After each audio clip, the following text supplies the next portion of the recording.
ఆ రకరకాలైనటువంటి ఆభరణాలు, బంగారు ఆభరణాలు ధరింపజేస్తారు. ఇదంతా కూడా వరపూజ అంటారు. ఆ పాద ప్రక్షాళనను అర్చక స్వామి నిర్వహిస్తున్నారు. మనంతా కూడా సేవిద్దాం. ఓం ప్రతద్విష్ణుస్తవతే వీర్యాయ మృగో న భీమః కుశరో గిరిష్ఠాః యస్యోర్షత్రిషు విక్రమణేషు అధిక్షయంతి భువనాని విశ్వా పరో మాత్రయా తనువావృధానా నతే మహిత్వమన్వశ్నువంతి ఉభేతే విద్మరజసే పృథివ్యా విష్ణో దేవత్వం పరమస్య విచ్చే ప్లోతవస్త్రేణ సంభృజ్య నయశ్చక్రాయ విద్మహేతి నారాయణాస్త్రేణ పాదారవిందయోరభిమంత్ర్య ఓం నయశ్చక్రాయ విద్మహే సహస్రజ్వాలాయ ధీమహి తన్నశ్చక్రః ప్రచోదయాత్. ఇమం మే గంగేజిత్యనువాకేన పుష్పోదకస్నపనం కుర్యాత్. ఓం ఇమం మే గంగే యమునే సరస్వతి సతద్రష్టోమగం సచతాపరిష్ణయా అసిక్నియా మరుత్వృధే వితస్తయార్జీకీయే శృణహ్యా సుషోమయా. అర్చత ప్రార్చత హిరణ్యరూపైతి ద్వాభ్యాం మంత్రాభ్యాం స్వర్ణాభరణైః దేవదేవం శ్రీరామచంద్రస్వామినమలంకృత్య.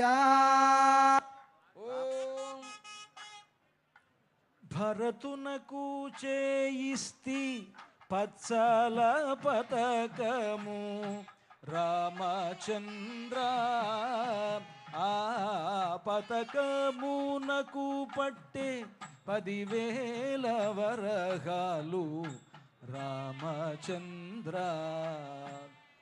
రామదాస్ గారు అంటారు, భరతుడికి పచ్చల పతకం చేయించాను. అదిగో పచ్చల పతకాన్ని మనకు దర్శింపజేస్తున్నారు అర్చక స్వాములు. ఈ పచ్చల పతకాన్ని రామచంద్రమూర్తికి ఇప్పుడు అలంకరిస్తారు. మామూలుగా ఆయన భరతుడికి కదా చేసింది, మరి రాముడికి ఎందుకు అలంకరిస్తారంటే భరతుడు ఆ రాముల్లోనే ఉన్నాడు, శంఖచక్రములుగా ధరించి ఉన్నాడు కదా. శంఖం భరతుడు, చక్రం శత్రుఘ్నుడు అని అంటారు ఇంకొక కీర్తనలో రామదాసు గారు. కనుక అక్కడ శంఖాన్ని ధరించి ఉన్నాడు. ఆ భరతునికి బదులు రామచంద్రమూర్తే ఈనాడు ఆ పచ్చల పతకాన్ని కళ్యాణోత్సవ సమయంలో ధరిస్తారు.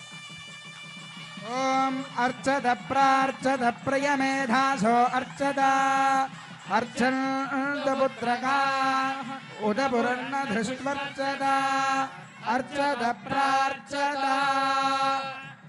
జయ బోలో రామచంద్ర భగవానికి. తరువాత సీతమ్మకు చేయిస్తే చింతాకు పతకము అంటారు రామదాసు గారు. అదుగోండి అటువంటి చింతాకు పతకాన్ని అమ్మవారికి సమర్పించబోతూ ఉన్నారు. అలా సమర్పించబోతూ 4 దిక్కులా చూపించబోతున్నారు. దాన్ని దర్శించుకోండి.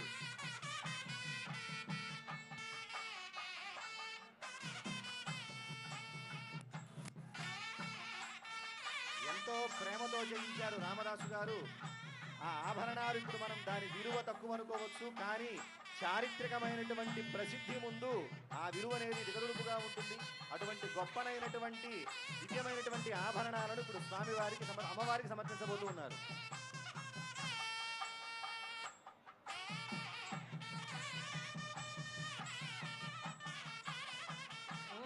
ఓం హిరణ్యరూపస్య హిరణ్యచంద్రగవాన్నపాత్సేదు హిరణ్యవర్ణః హిరణ్యయాత్పర్యోనేర్నిషద్యా హిరణ్యదాదద్యన్నమస్మై.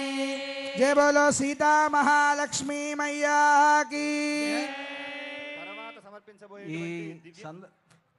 తర్వాత సమర్పించబోయేటువంటి ఆభరణము రామమాడ అని చెప్పేసి అంటారు. ఈ రామమాడకి చాలా ప్రత్యేకత ఉన్నది.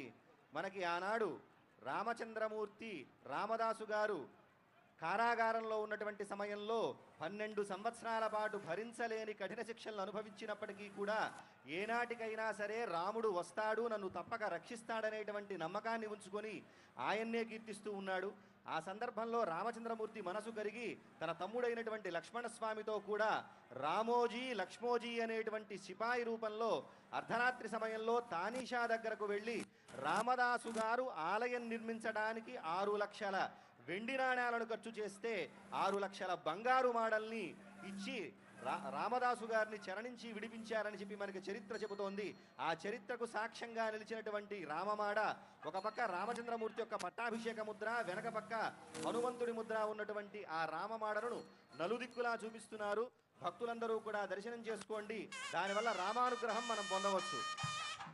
ఓం హిరణ్యరూపస్య హిరణ్యచంద్రగపాన్నపాత్సేదు హిరణ్యవర్ణః हिरण्यदात्पर्योनेर्निषद्या हिरण्यदादत्यन्नमस्मै। जय बोलो रामानुजस्वामी की। सकलाराधनैश्वर्चितमस्तु। ओम इषेत्वर्जेत्वा वाजवस्थो वाजवस्थ देवो वस्सविता श्रेष्ठतमाय कर्मणे।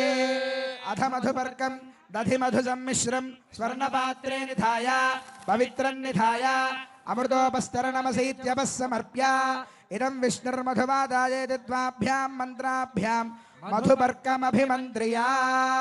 ओम इदं विष्णुर्विचक्रमे त्रेधा समूढमस्य भागं सुरे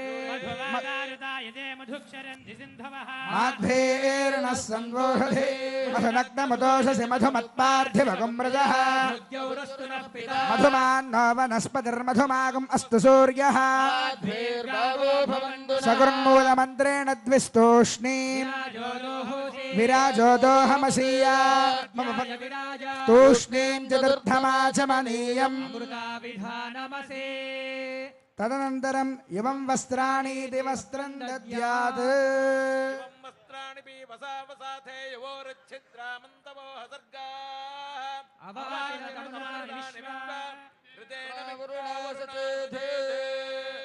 కళ్యాణోత్సవంలో మధుపర్క ప్రాశన అనేటువంటిది వరపూజలో భాగంగానే మధుపర్కము అంటారు. మధుపర్కములు అంటే మనందరికీ వస్త్రాలు సమర్పించడం అనుకుంటాం, కానీ తేనె పెరుగు కలిసినటువంటి మిశ్రమాన్ని అమ్మవారికి స్వామివారికి ఆరగింపు చేస్తారు. విరాజో దోహోసి విరాజో దోహమసీయ అంటూ ఆ సీతారాములకు మధుపర్క ప్రాశనం అనేటువంటిది మంత్రపూర్వకంగా అర్చక స్వాములు నిర్వహించారు.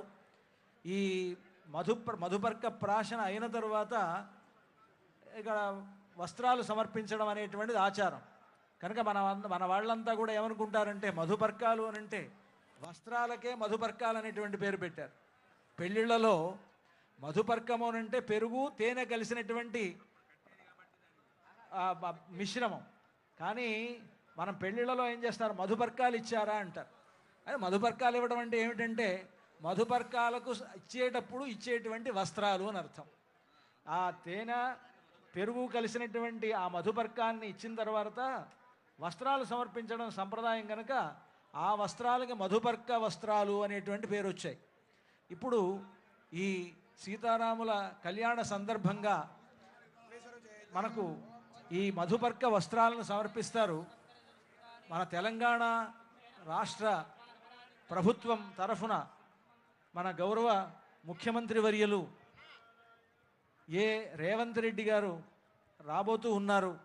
వారికి పైన పూజ స్వామివారి మూలవర్ల దర్శనం అయిన తర్వాత ముఖ్యమంత్రి గారు మన ఈ భద్రాచల క్షేత్రం యొక్క పునరభివృద్ధి కార్యక్రమాలను ప్రారంభించి మన కళ్యాణ మండపంలోకి రాబోతూ ఉన్నారు. వారితో పాటు అనేక మంది మంత్రులు, ముఖ్యమంత్రి గారు, అలాగే పొంగులేటి శ్రీనివాసరెడ్డి గారు, తుమ్మల నాగేశ్వరరావు గారు, దేవాదాయ శాఖ మంత్రి కొండా సురేఖ గారు, తర్వాత మా ఉప ముఖ్యమంత్రి భట్టి విక్రమార్క గారు, వీళ్ళంతా కూడా వస్తూ ఉన్నారు. ఇలాగ ఇంతమంది కలిసి ఈనాడు రాముని సేవలో తరించడం, రాముడికి చేసేటువంటి కైంకర్యం ఇది. రామచంద్రమూర్తి వీళ్ళందరినీ అంతా మన రాష్ట్రాన్ని అంతటిని కూడా చల్లగా చూస్తాడు అన్నమాట. అటువంటి ఒక గొప్ప భాగ్యం మన తెలంగాణ రాష్ట్రానికి కలిగింది. సా విరాట్ తన్మాక్షాగతస్య దేశీయా ముఖ్యమంత్రి గారు రాబోతూ ఉన్నారు. ఓం కల్పయత కార్యక్రమాలను అన్నం అర్చక స్వామి ప్రాణమన్నమ నిర్వర్తిస్తున్నారు. బాణమాహు అన్నం మృత్యంతము జీవాతమాహు అన్నం బ్రహ్మాణో జనసంవదంతి అన్నమాహు ప్రజననం ప్రజానాం మోహమన్నం విందతే అప్రచేతాః సత్యం బ్రవీణ వదయత్ సదస్య ఆర్యమణం పుష్యతి నో సఖాయం కేవలాఘో భవతి కేవలాది తః కన్యాదానముదకపూర్వకం దత్వా ప్రతివచనం పరిపాలయామి. కన్యాదాన సమయే మహాసంకల్ప పఠనం కుర్యాత్ పునః సంకల్ప్య ప్రాణాయామం కృత్వా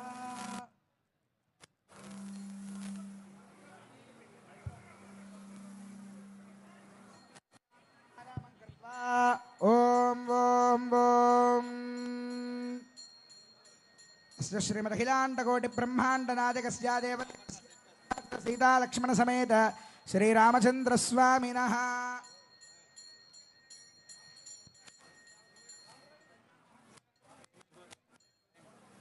మహాసంకల్పము అని ఇప్పుడు కార్యక్రమాన్ని నిర్వహించబోతూ ఉన్నారు. ఈ మహాసంకల్పము అంటే మనకు వైదిక ప్రతిజ్ఞ అని చెప్పేసి అంటారు. మనం చిన్నప్పుడు స్కూళ్ళల్లో చదువుకున్నప్పుడు భారతదేశము నా మాతృభూమి, భారతీయులందరూ నా సహోదరులు అని చెప్పి ప్రతిజ్ఞ చేసి ఉంటాము. కానీ ఇది వైదికమైనటువంటి ప్రతిజ్ఞ. ఈ మహాసంకల్పం ఎప్పుడెప్పుడు పఠించాలి అంటే సముద్ర స్నానం చేసేటువంటి సమయంలో, అలాగే నదీ స్నానం చేసేటువంటి సమయంలో, గోదాన సమయంలో, అలాగే కన్యాదాన సమయంలో ఈ మహాసంకల్పాన్ని పఠించి దానం చేస్తే ఉత్తమమైనటువంటి ఫలితం కలుగుతుంది అని చెప్పి మనకి శాస్త్రం చెబుతోంది. అదుగోండి దాన్ని అనుసరిస్తూనే మహాసంకల్పాన్ని పఠిస్తూ ఉన్నారు. అంతేకాకుండా ఈ మహాసంకల్పంలో ఉన్నటువంటి మరొక అంతరార్థము